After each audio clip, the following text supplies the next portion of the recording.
raha araka ny vaovao ofisialy moa dia voalaza fa vola 2 miliara ariary no nogiazany sampampitsiklovana seisy. Vola voalaza fa hanomanana famonoana olona niaraka tamin'ny basy fihazana 3 sy pistolet dollar maroa. Mbola ao anatin'ny famotim-pitorana lalina ny seisy hatreto. Vola 2 bogitra no nentina nandritra ny resaka ho an'ny mpanao gazety ny andro ny asabotsy lasa teo. Efa nisy fanagiazana vola 2 bogitra izay mitentina 7 tapitrisa ariary tam andro ny General Florent Rakotomahanina. Nogiazana teny namontana tao anatin'ny fiaran'ny solombavambahoaka Lanto Rakotomanga izany izay tsy fantatra ny nalehany. Nanontaniana ny tale generalin'ny seisy izany ny sabotsy lasa teo hoe atao ahoana ireo vola 2 miliara ariary ireo. Toy izao moa ny valin'ny fanontaniana izay avy amin'ny tale generalin'ny seisy Andriamatoa commissaire Rufin Lebria. Mbola anatin'ny manao investigation mihitsy zay zao ny anaovanay azy atorony anareo ndray hoe à partir ny anaran'olona vitsivitsy zany hoe naka vola taiza tamin'ny ovina de ohatriny na reo à partir an'ireto numéro reto no hitondranay azy.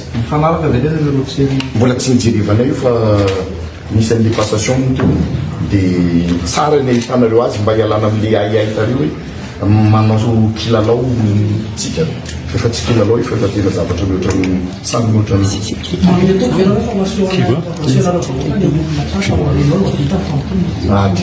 ty areseopanareo ke olo manitsy et comment efa nisy ohatran'io tamin'ny androny Lanto Rakotomanga nakaiza mivola de ty mety ho aizy ty tamin'ny androny Lanto Rakotomanga ty mety ho aizy ty mbola miandry instruction zay tamin'ny androny Lanto Rakotomanga ny anazy iny fa ty andro de za manazava azy aminareo rehefa tonga ny instruction hoe alefa izy ny coup d'état mantsy matetika fusil d'assaut no fampiasa mbola nisy hoe fusil de chasse no zany iangaviko zany nareo mba tsy aminay vanjavatra ohatran'ny tira mavoa mafaty ny objectif mamono donc zany na fusil d'assaut io na reto na inona io mafaty aby zay raha vao mavoa. Ça vient de quel pays, s'il vous plaît, les armes? Italie. Fabrication italienne. Et comment vous avez fait pour arrêter les personnes? Quelqu'un vous a alerté? Vous avez eu un appel? Oui, à partir des renseignements et après les renseignements, des recoupements. Et c'est donc il y a quelqu'un qui les a trahis, qui a informé les autorités? À partir d'une personne de bonne foi, de bonne foi. Et où est-ce qu'ils sont détenus, les deux personnes, en ce moment? Au brigade criminelle. Brigade criminelle. À nous? À nous. Et donc elles ont bien avoué, donc c'est-à-dire à partir des premières enquêtes là, des premières. Non, pas encore. Ils n'ont pas encore avoué. Mais ils ont bien avoué qu'il y avait un commanditaire. Non, pour le moment non. Mais on sait qu'il y a un commanditaire. Ça peut être un commanditaire à l'étranger? Pardon? Ça peut être un commanditaire à l'étranger? On ne sait pas encore. Ah oui. Et c'est des personnes qui avaient un casier judiciaire vierge, qui avaient déjà commis des choses, des crimes avant ou des délits ou pas? Là, on est encore en train de faire l'investigation. Parce que on a terminé la perquisition à 6h du matin pour arriver à la passation à 10h. Donc, pour le moment, on n'a pas encore le temps.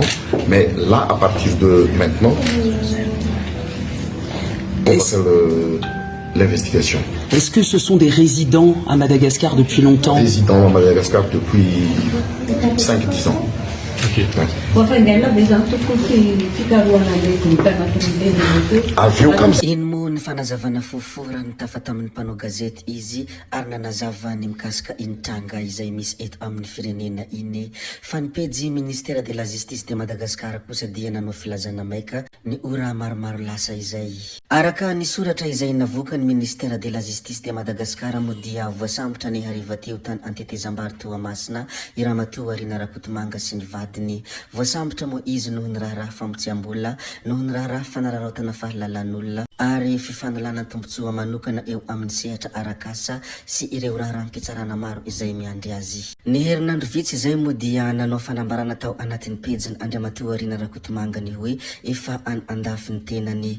Ny teny kosa i Fernancello tao anatin'ny pejiny hoe tsy andafy zany Rina Rakotomanga fa diversion fotsiny izany zavatra izay lazainy zany. Izao moa dia voasambotra i Kalarina manaprofo ny zavatra izay nambarany Fernancello ny hoe tsy andafy Rina Rakotomanga. Kotomanga voasambotra ikalarina tompoko vavy sy tompoko lahy zay ihany koa no namanana ny video antsika koa dia mankasitraka anareo na vitana ianao hatramin'ny farany ary mbola manentana anareo foana ny mbola hanaraka ny video manaraka izay alatsaka iato misesisesy zay fa tsy halavana ny resaka hametra beloma izay veloma vetivety amin'ny manaraka indray no manao ny misimisy veloma ary tompoko lahy veloma tompoko vavy